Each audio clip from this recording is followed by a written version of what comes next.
All right. So I'm in the Jordan School District, and Jordan School District uses a system based on certain standards for which are based on Utah Effective Teaching Standards. And our assessment tool is called Jordan Performance Appraisal System, or JPAS. And individuals, teachers who are not tenured, have an observation at least. I think the first year it's twice, 2 times, and then each following year up to year 3 is 1-time observation. They call them full observations. And then tenure teachers have a JPAS, is what it's called, once every 3 years. But in the interim years, they also are evaluated. They're asked to set goals and meet with administrator and have the goals kind of for the year approved at the beginning of the year. And then at the end of the year, you show evidence and discuss the goals and discuss how you feel like you've done on them and such.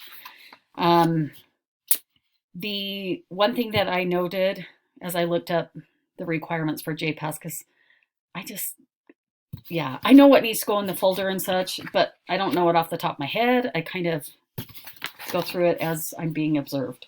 So, or the year that I'm being observed. So they're supposed to be in there for 30 minutes. I don't think I've ever had an administrator observe my classroom for 30 minutes. That seems like a long time, but I mean, they could get a lot of information during that time period, so I can see where that is important.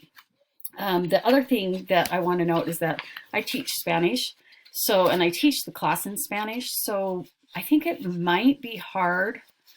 I had one administrator who spoke Spanish, so he knew what was going on.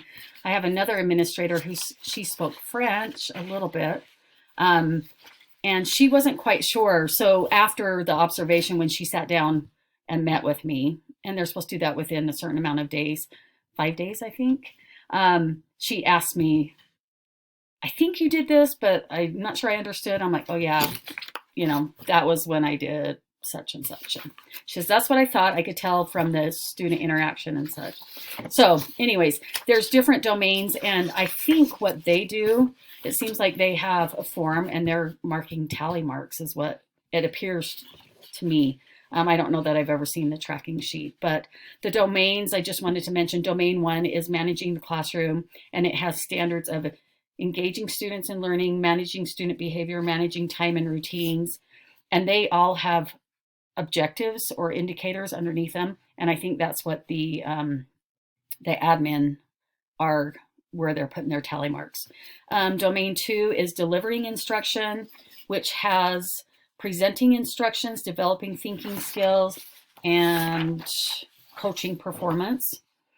Domain 3 is interacting with students, encouraging participation, providing feedback. Domain 4 is planning the structuring of the class, such as, are your rules and consequences posted? Does there seem to be kids come in knowing what they should be doing and such? And this includes, structuring the class and preparing instruction. And then domain 5 is professional growth and responsibilities. So along with the observation, we do have to show evidences of meeting these proficiencies. And we do that in a folder with, like the proficiency or the indicator for differentiated learning. I would include an assignment that shows how it's differentiated dependent on the student's ability and such. And obviously with all of these, they observe it, but then we show also how we use it in class. So that's it.